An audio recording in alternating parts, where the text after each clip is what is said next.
Hey, everybody, and welcome back to the United States Leader Show. I'm your leader, Ronald, and it is, what's today's date, Mom? I'm with my I mom. think it's the 17th. Yeah, today is Thursday, the 17th of December, 2020, and we are just 2 days away from our Secret Santa Christmas party. My sister believes in Santa because she thinks she might have met him over in Clearwater, Florida.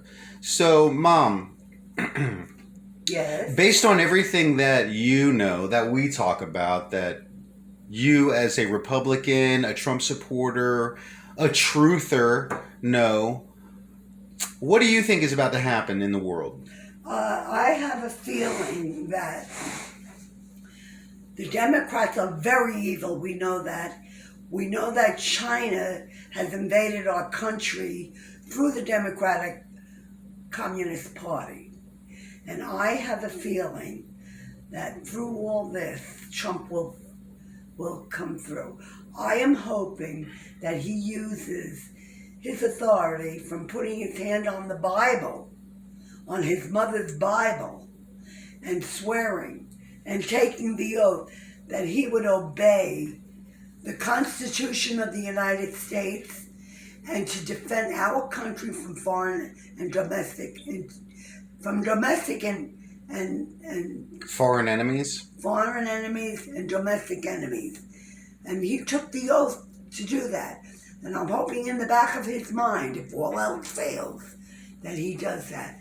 I've been trying to contact the White House to remind him of that oath, which I'm sure I don't have to. But because no one on all the medias, on Republican media or Democratic, no one is mentioning about that oath. That is the most important oath and thing that our president did. He did tremendous things during the 4 years of his presidency.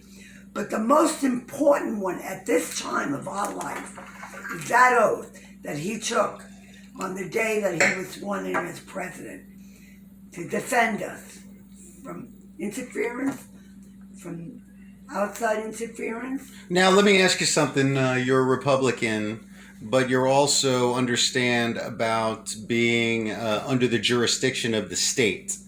We've talked Yes. about being a statist. We've Yes. talked. You're a Floridian. Let me answer that. Okay. I'm in Florida. Yeah. And hopefully, if Biden becomes our president, then I'm going to tell you right now, nothing is going to be the way we want it to be. And what I mean by that is they're not going to follow any rules that have been put through on the Constitution.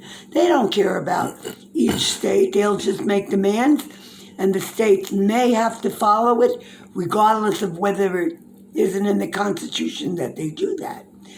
But I'm hoping if they do follow at least a little bit. I live in Florida. My governor is Ron DeSantis. And as far as I'm concerned, he's my president of my state. And he can demand that we don't have to follow the democratic rules that they push upon us. I don't know how well he'll be able to do that. I'm hoping he will. But in all honesty, I'm hoping Trump comes through on this because he is the one man right now that can save the whole United States of America. I know my son thinks it's United States Corporation or whatever, but I believe all 50 states, my president needs to save all 50 states. How do you feel about Bill Gates? I think he sucks. He's a traitor to this company. And at some point, he should be arrested and thrown in jail at Guantanamo Bay, along with Pelosi, Chuck Schumer, and you know what? Mitch McConnell. Because I found out yesterday that Mitch McConnell is in bed with the Chinese. I didn't know that until yesterday. And he ought to go to Guantanamo Bay. And all those others, Comer, Cuomo? Cuomo, all of them. They all ought to go. The ones that kept us on the edge of our seats for 4 years, trying to take down our president, all those people involved, they all ought to be in Guantanamo Bay because they are traitors of this country. All right. And you know who they are. You know which ones they are. Those FBI up in the top brass, the CIA up in the top brass, they all need to be in Guantanamo Bay. Anything else you want to say? No, have a Merry Christmas. It may be the last time we ever say that. Have a very Merry Christmas. Hopefully that's not the last time we can wish that to everybody. Trump wants everybody to, oh, yes, I have one more thing to say. Please sit down and write a letter to President Trump asking him to audit all 50 states on the electoral votes. He needs all those letters to come in one at a time. If you have 3 members in your household that voted for Trump, each one needs to write a letter. Thank you.